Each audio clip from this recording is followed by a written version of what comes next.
ও ও ও কত বড় মাছ! দেখো কত বড় একটা মাছ পেলাম। হ্যালো বন্ধুরা, সবাই কেমন আছো? আজকে আবারও আমরা চলে আসলাম সাগর পাড়ে মাছ ধরতে। তো আজকে আমরা মূলত যে কাঁকড়াগুলো দেখছো আমার হাতে, এই কাঁকড়াগুলো দিয়ে মূলত মাছ ধরবো। তো এখন সাগরে জোয়ার চলতেছে, তো সব জায়গায় পানিতে পরিপূর্ণ। তো আমি এই কাঁকড়াগুলো মূলত এখানে ফেলে যাব, এবং তো আগামীকালকে সকালে এসে দেখবো কি কি মাছ পাওয়া যায় গর্তে। তো আমরা কাঁকড়াগুলো ফেলে দিচ্ছি, হেইয়া!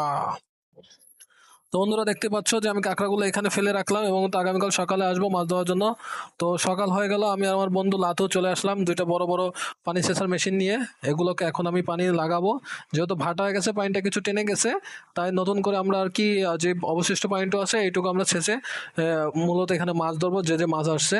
তো মূলত এইখান থেকে পানিগুলো আসছিল। এখন যেহেতু ভাটা তেল চলে গেছে, তাই এখন আমরা এই মেশিন চালাই দিলাম, এবং ধীরে ধীরে দেখতে পাচ্ছ যে তোমরা পানি টানা শুরু করেছে।